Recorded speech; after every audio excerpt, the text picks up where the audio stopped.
आता राजकीय घडामोडींचा वेगवान आढावा घेऊयात।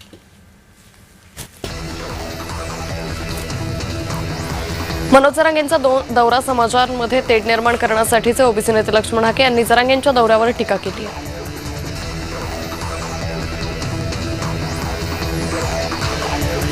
सत्तेत असूनही सरकार ऐकत नसेल तर ही सत्ता काय कामाची। जुन्नर तालुक्यातील रेल्वेच्या मागणीवर माजी आमदार अतुल बेनकेंनी महायुतीला घरचा आहेर दिलाय।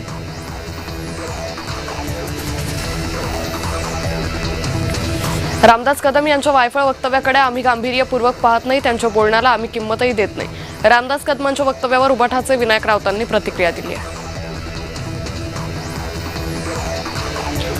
ज्या राज्यात आपण राहतो त्या राज्याची भाषा प्रत्येकाला आलीच पाहिजे, त्यामुळे प्रताप सरनाईकांनी मराठी भाषेच्या संदर्भात घेतलेली भूमिका योग्य असल्याचं दीपक केसरकरांनी म्हटलंय। कार्यकाळ कसा सांभाळावा हे पंतप्रधानांना राऊतांकडून शिकण्याची गरज नाहीये, अशी टीका योगेश कदमांनी राऊतांवर केली आहे।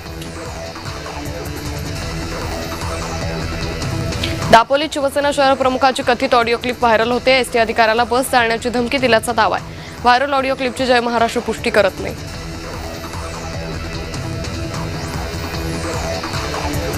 अमोल मिटकरी यांचं त्यांच्याच पक्षात खच्चीकरण केलं जातं। योगेश कदमांनी अमोल मिटकरी यांच्यावर पलटवार केला आहे।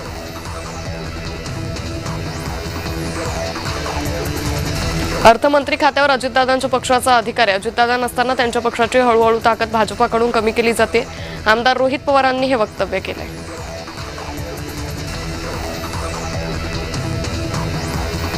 कुणीही एकत्र प्रवास केल्यावर त्यावर लगेच शंका उपस्थित केल्या जातात, याला भाजप जबाबदार आहे। फडणवीस आणि जयंत पाटील यांच्या एकत्र प्रवासावर हर्षवर्धन सपकाळांनी प्रतिक्रिया दिली आहे।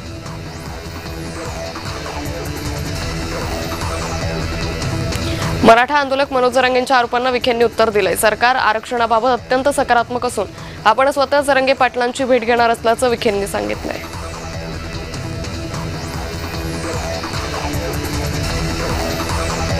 मुख्यमंत्री देवेंद्र फडणवीसांनी Padmashri doctor D Y Patil यांना श्रद्धांजली वाहिली। कोल्हापुरात जाऊन त्यांनी आमदार सतेज पाटील आणि डॉक्टर संजय पाटील यांचं सांत्वन केलं।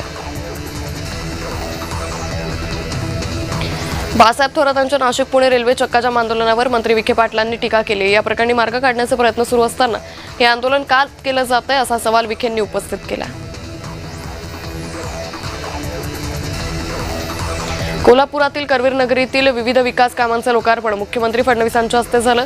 महाराष्ट्राचं आरोग्य सुधारल्यास त्याचं श्रेय कोल्हापूरला द्यावं लागेल असं ते म्हणाले। कोर्टाचा निकाल लागायची वेळ येते तेव्हा एकनाथ शिंदे दरेगावी पळतात। शिंदेंच्या दौऱ्यावर आमदार आदित्य ठाकरेंनी प्रतिक्रिया दिली आहे।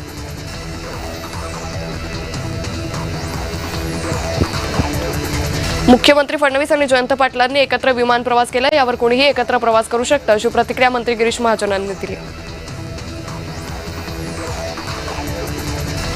पवार गटाचे खासदार महाराष्ट्रातील भ्रष्टांवर पंतप्रधान मोदींची भेट घेणार अशी माहिती सचिन सावंतांनी दिली। महिला आरक्षण तात्काळ लागू करावी ही इंडिया आघाडीची भूमिका असल्याचं त्यांनी सांगितलं।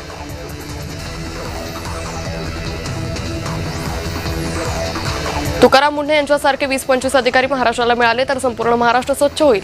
मुंढे चांगलं काम करतायत, त्यांच्या पाठीशी मी उभा आहे। तुकाराम मुंढेंच्या कामाचं रामदास कदमांनी कौतुक केलंय।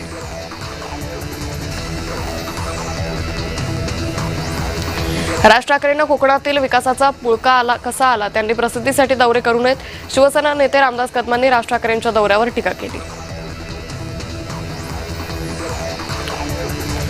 मराठ्यांचे दाखले रद्द झाले, याला मंत्री चंद्रशेखर बावनकुळे आणि मंत्री शिरसाट जबाबदार आहे। माध्यमांशी बोलताना मनोज जरांगेंनी ही प्रतिक्रिया दिली।